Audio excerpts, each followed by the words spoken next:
Hello, cruel, cruel world. My name is Dr. Shaham Das. I'm a consultant forensic psychiatrist. I assess mentally disordered offenders for a living so that you don't have to. This video is me outlining 5 myths about psychopaths. On top of that, I'm going to tell you a real life story of an actual patient that I had, a clinical psychopath that I treated.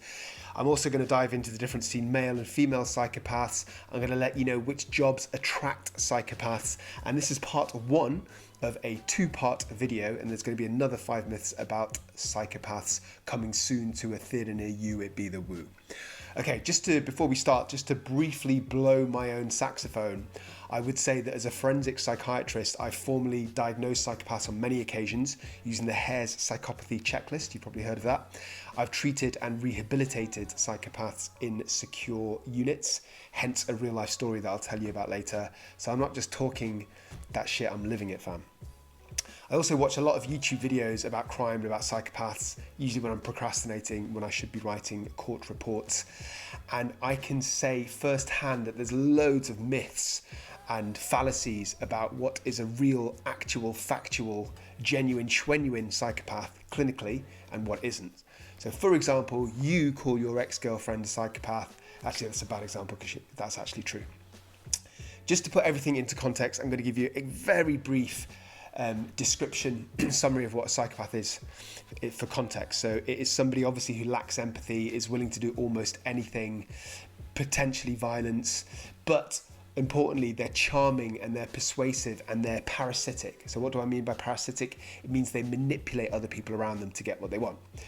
Around 1 to 2% of the population in the UK are formal psychopaths. A sight for sore guys and gals. Can you guess what that proportion is inside prison? Obviously it's going to be higher. See if you can have a good guess, and I will let you know the formal answer later on in this video. Let me know what you think in the comment section below. Okay, let's get into it. Enough foreplay.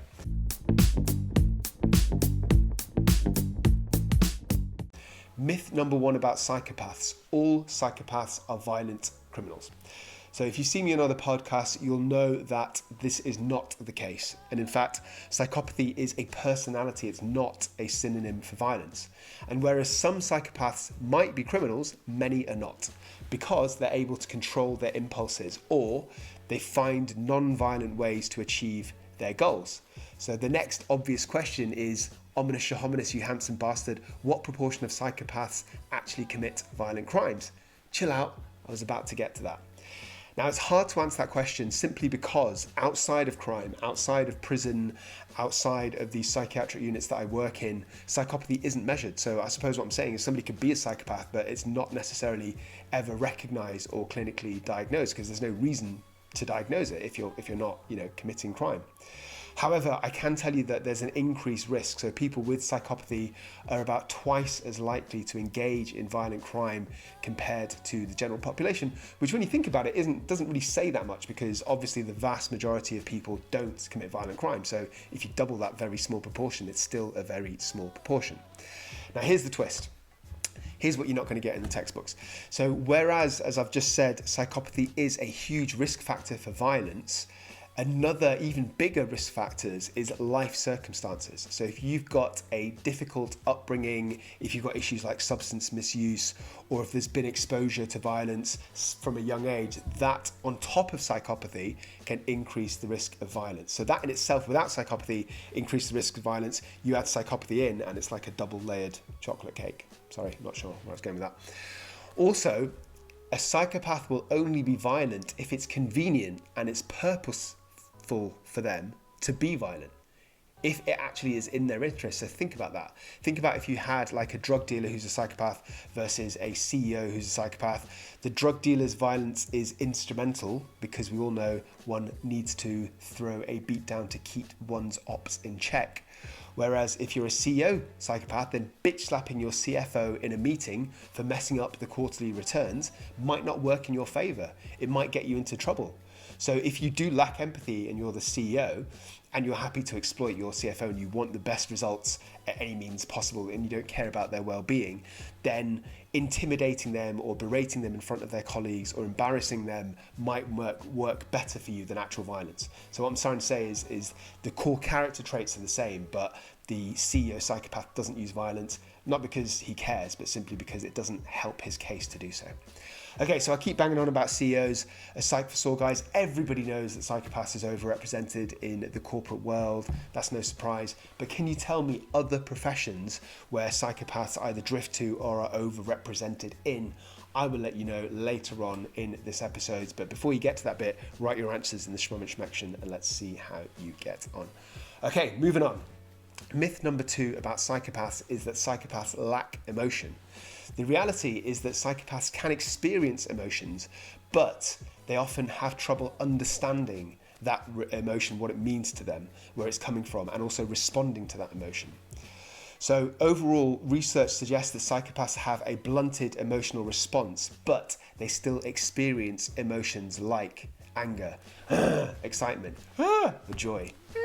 But they tend to be less intense experience and they tend to be shorter lived compared to most people. However, having said all that, there are some key emotions that psychopaths either don't feel at all or rarely feel, or to the same degree compared to other emotions, compared to other people. An obvious one is empathy. So a core feature of psychopathy, and I think I've even mentioned this already, is a lack of empathy, particularly emotional empathy. So they struggle to understand and share the feelings of others. And this is the same for associated emotions like guilt, like remorse, like deep attachment. So that can make psychopaths appear callous and uncaring and unconcerned about the well-being of others. Now, there's one other huge basic human emotions that psychopaths lack. In fact, you can almost say that it's almost by definition they lack this. So can you tell me what it is, Psych for Sore guys? I'm not going to make you wait to the end of the episode. I'll tell you later on in this same segment, so in about a minute. But just have a think of what you think that might be. Let's see how clever you are. Let's see if there's a real budding forensic psychiatrist inside of you. The other thing that I would say is that for psychopaths, emotions often seem to be a means for an end. So they might actually use emotions strategically to manipulate situations or to achieve their goals. So what I'm talking about is instrumental emotions rather than deep emotions. So listen carefully, nerds, because this is the shit you don't get in textbooks. So as I said, psychopaths experience instrumental emotions such as reactive anger or instrumental happiness. And these emotions are fleeting and they serve a purpose rather than reflecting the deep turmoil that's going down inside. Now I know you're thinking, I love your vibe and your beard is impeccable, Dr. Das, but what the hell are you talking about? So I'm going to give you a couple of specific examples. Example number 1 of instrumental emotions for a psychopath is gaining control in negotiations. So imagine you've got the psychopath, let's say his name is Andre and he's negotiating a business deal and he doesn't like the way discussions are going, he doesn't like the terms that are being offered. He might suddenly explode in anger and slam his hand on the table. He might start shouting and using aggressive body language. And this outburst serves a few purposes. So maybe he is a bit angry, maybe he's not even that angry. Maybe he's doing this because he wants to intimidate. So this intimidates the other party. It might throw them off balance. It might make them concede to avoid further conflict. They might be quite scared of him. It might even distract them from Andre's own shortcomings or own blames. Example number 2 of instrumental emotions used by psychopath is feigned enthusiasm for a project. Now let's have another scenario. Let's get the psychopath, we'll call him J-Roo, and let's say he wants to get on the good side of a colleague, a senior colleague, a boss of his, Marshall, who's like a manager in their company who leads a high profile project. So J-Roo might feign enthusiasm about the project in meetings. He might offer enthusiastic suggestions. He might praise Marshall's ideas. And why is he doing all this? It's because J-Roo wants to come across as a team player, boosting his reputation with Marshall. And secondly, it might lull Marshall into a false sense of trust, making him more receptive to J-Roo's suggestions or manipulations further down the line. And the J-Roo might use this trust to deflect blame for mistakes, or he might use it to later maneuver himself into a position of greater power within the project. So you could argue that in both those examples, both Andre and J-Roo, they never actually felt true anger, or they never actually felt true happiness in the first place. Or you could say that they did feel it to a degree, but the automatic instinct was to manipulate that emotion and use it somehow, like a psychopath. Okay, I asked you before, what key core subject might a psychopath lack? And it is, of course, fear. So that makes psychopaths more dangerous. They don't care about the legal consequences, but it can also make them a bit more fun to be around. It can make them more impulsive, more kind of risk-taking, more flamboyant, more entertainment. Yeah, I said it. Psychopaths can be fun until somebody loses a nose, and you can quote me on that. Okay, moving on. Myth number 3. Women can't be psychopaths. So psychopathy can occur in both men and women, although it's more commonly diagnosed in men. So I emphasize on diagnosed. And some estimates say that it's diagnosed around 10 times as often in men than in women.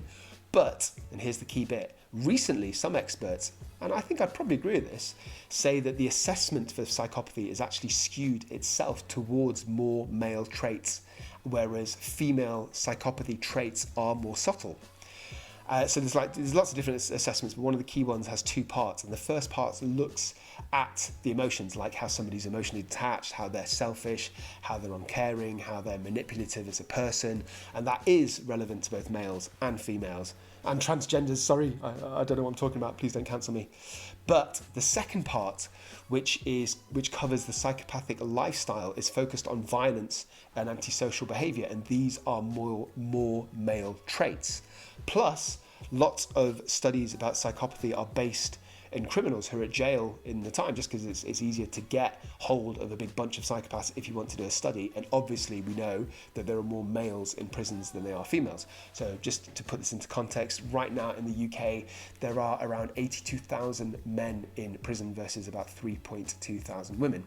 By the way, I've done another video on 5 myths about female prisons, explaining the differences, including my experiences of working in one. Go chickadee, check out that video. Always be plugging. I'll leave the link in the descriptions below. So, I know that you want to ask me about 3 differences between male and female psychopaths. I'm glad you asked. Here they come. Okay, number 1 difference between a male and female psychopath is that those with a penis tend to be more aggressive and impulsive, so they commit more crime, there's more violence, there's more substance abuse, they're more embroiled into the criminal brotherhood or criminal network. Whereas ones with vagines often present with more covert and manipulative behaviour. So they don't rely on violence, they rely on charm, potentially sexuality, deception, emotional manipulation. Number 2 difference between a male and female psychopaths are differences in motivation. So male psychopaths are often driven by a desire for power, for excitement, for revenge, for sexual urges, whereas female psychopaths often use financial gain or status or attention as their motivation. Now, just to be clear, I've mentioned sex a couple of times. So female psychopaths are more likely to use their sexuality simply because it's an easier tool, because men are all brutes and beasts and are more likely to be swayed by overly sexualized behavior. But men psychopaths are more likely to use like the need or the want for sex as a motivation to commit psychopathic acts. So they're not the same thing. Okay, third and final difference between a male and a female psychopath is the type of crime. So male psychopaths, as I said, are more likely to commit violent crimes, assaults, GBH, ABH, stabbing, bitch slapping their CFOs, whereas female psychopaths are more likely to commit fraud, embezzlement, white collar crimes. As I said before, less likely to end up in prison, hence why statistics and studies and even proportions of diagnosed psychopaths are skewed. Okay, moving on. Another myth about psychopaths. Come on, we're on the home stretch now. You can do it, get your back into it. I can do it, get your ass into it. Myth number 4, psychopaths can be cured. So you know the saying, a lion never changes its spots. In reality, there is no cure for psychopathy, but that doesn't mean that treatment isn't helpful. So there's a lot of negatives there. Treatment can be helpful for psychopathy to manage the symptoms and to reduce the risk of future harmful behaviour. So what I'm saying is you can't change inherent personality traits. You can't force somebody to feel empathy, but you can work on other factors that lead to violence. You can work on anger management. You can work on impulsivity. If there's a psychopath who becomes more violent when they're drinking because they become disinhibited, or when they're taking drugs, you can do drug and alcohol rehab. So just as a kind of aside, from my clinical experience, that psychopaths or anybody with any kind of antisocial traits, they can change, but, and this is the crucial bit, you can't force change. You can't force rehabilitation on them. They have to have this internal motivation. They have to have this internal epiphany that they need to change.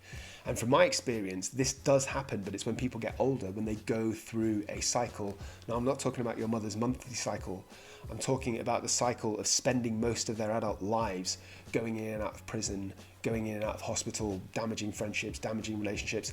So it's not because they gain empathy and they want to be a better person, from my clinical experience as a forensic psychiatrist. It's because their lives don't function well, they don't progress, and they realize they need to change something. So after many times of going in and out of prison, they finally kind of submit to therapy because they want a better life. Okay, speaking of clinical experience, as promised, I'm going to briefly tell you about a real life patient, a real life story of mine that I treated, of a man who was a clinical psychopath. I'm going to not tell you his name, I'm going to call him Mr. P, because I'm a professional and I respect the doctor-patient relationship, and also because I don't want to end up with a horse's head in my bed. So I once worked in a therapeutic community, which is like a specialist psychiatric ward for people with personality disorders as opposed to mental illnesses like schizophrenia, etc. And there's lots of kind of sitting around and talking meetings between patients and between staffs. There's lots of examining behaviours and emotions and talking about interactions, etc., etc. So this man, Mr. P, I have to say, he came across really, really well, and I was new to the team because I was on a 6-month placement, and I genuinely didn't even know that he was a patient. I assumed he was a staff member for the first few days because he just came across, he was very well spoken, he dressed very smartly. The staff members in this kind of unit, because you don't really want too much of a hierarchy, they kind of dress down, they dress quite casually, they don't wear formal clothes. They do have name badges, but what I'm saying is he looked and acted like a staff member. Number one thing that stood out. Number two, there didn't seem to be anything about him that was pathological. He wasn't unlike the other patients. Mr. P wasn't aggressive. He didn't get into fights or beefs. He wasn't, in any way hostile or angry. He didn't lose his temper. And that describes pretty much most of the other patients on the ward at times, not constantly all the time, but at times during my stay there. And he was really well spoken, he was really sort of insightful. And I've got to be honest, I didn't really understand why he was there. He had this diagnosis of being a psychopath, but I didn't see it on a day-to-day kind of level. His index offence, by the way, was horrific. He tortured a man who belittled him. Mr. P kind of unofficially worked for these gangsters and drug dealers running errands. And this other man in a warehouse that he was working in insulted Mr. P in front of some other people. It wasn't even that big an insult. It's something about him being scruffy. He was kind of homeless at the time, Mr. P. And Mr. P could not let this go. He perseverated over it, obsessed over it. He came back that evening, tied this man up, tortured him for hours, didn't kill him, but almost did, burnt him with cigarettes, etc., etc. And that's how he ended up in our unit after going to prison. Anyway, so the long and short of the story is that he actually escaped. So he spent years, he was playing the long game. He pulled the wool out over all of our eyes. He pretended to be stable. He pretended to be normal. He went along with his treatment, took his medication, spoke very eloquently and insightfully until he got leave. So after about 3 years, he got like a tiny bit of leave. He even used the escorted leave in the unit with nurses, absolutely fine. Didn't push any boundaries, didn't take any drugs or try and run off. Is when he got his very first period of unescorted leave. Turned out he'd been planning the whole thing the entire time, escaped in a train, went up north somewhere, got caught a few months later, got sent to prison. That was his last chance, didn't get to go back to a therapeutic community, no rehabilitation for you, you're imprisoned. But I suppose the whole point of this rambling story is that really indicates what a true psychopath is like. So a true psychopath is really hard to spot, which by the way is a myth I'm going to get into in my next video. They're really good at blending in, and they're a chameleon, basically. They're good at changing their behaviour and their outlook and even their presentation and even their clothes to fit into how they need to manipulate the situation. Okay, moving on, come on, we're almost there. Last, final myth. Myth number 5, psychopaths are highly intelligent. So intelligence, despite what you might think about criminal masterminds and TV depictions of psychopaths, intelligence is not a defining trait of psychopathy. Having said that, if you're intelligent and a psychopath and quite crafty, then you're probably going to be successful in what you want to do. So, even just going back to that story of Mr. P, he clearly was intelligent. I don't know about his, reading and writing and IQ, but he was emotionally intelligent, wasn't he, and manipulative. So if you are a psychopath and you're intelligent and you don't have those pesky morals getting in your way, you're probably going to achieve your goals, even if it means crushing other people in your path. Okay, we're almost finished now. Psych for All, guys, I asked you before about which professions are overrepresented by psychopaths. As we all know, they do well in business, and they include CEOs, high-powered sales positions. Everyone knows that, but what else? Okay, I'm going to tell you a few. Let's see if you got any of these. Media personalities. So some research suggests that psychopathic traits like glibness or a lack of inhibitions could be present in certain media figures. Another job that psychopaths are overrepresented is surgeons. So their ability to emotionally detach and remain calm under pressure actually helps them being good surgeons. And it's the same with first responders, paramedics, etc., etc. What other jobs are overrepresented by psychopaths? All lawyers are psychopaths. Some lawyers are psychopaths because traits like charisma, persuasiveness, and focus on power can help them be assets in these particular fields. Then there's the obvious kind of jobs like London-based, Indian origin, gold-tooth, cringeworthy dad jokes, wannabe YouTubers who never skip leg days. Apparently a high proportion of them are psychopaths. And also certain police or military roles are overrepresented by psychopaths. And this kind of makes sense. The potential for power, for control, and just the want for stimulation and action could draw some psychopaths into this line of work. I suppose similarly, you could argue that spies like James Bond and Jack Bauer, the people that need to hurt or even kill others without any remorse, they could be psychopaths as well. Damn it, Chloe, I need those codes. We don't have enough time. Ding, ding, ding, ding. Okay, so my Psych for All, guys, I told you before that psychopathy roughly affects 1 to 2% of the population. I asked you what percent of the prison population are psychopaths. What did you say? The answer is about 25%. So 25% more likely to be a psychopath in prison than in the community. If you got that within 5%, buy yourself a cookie and send the bill to me. If you actually guessed 25% on the nose, buy yourself a Tesla and send the bill to Dr. Grande. Okay, as I said, this is a 2-part video. I'm going to drop another video with another 5 myths about psychopaths just to whet your appetite. Nutty. I'll tell you, give you a little glimpse into what that video is going to include. It's going to include about whether a violent childhood causes psychopathy or not.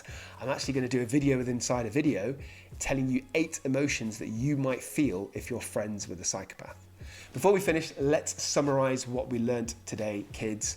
Remember, my purpose for making these videos is to educate you to think like a forensic psychiatrist and also to take over the world. That's not going great. So we learnt some myths. We learnt that all psychopaths are not violent criminals. We learnt that women can be psychopaths because girls are players too.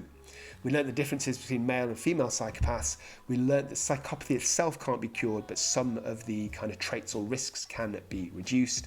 And we learnt that all lawyers, bar none, are psychopaths, and that psychopaths are not necessarily intelligent. Right, I've rambled on enough. Let's end this game. Have a blessed day. Buy my goddamn book. And do not forget, I love you.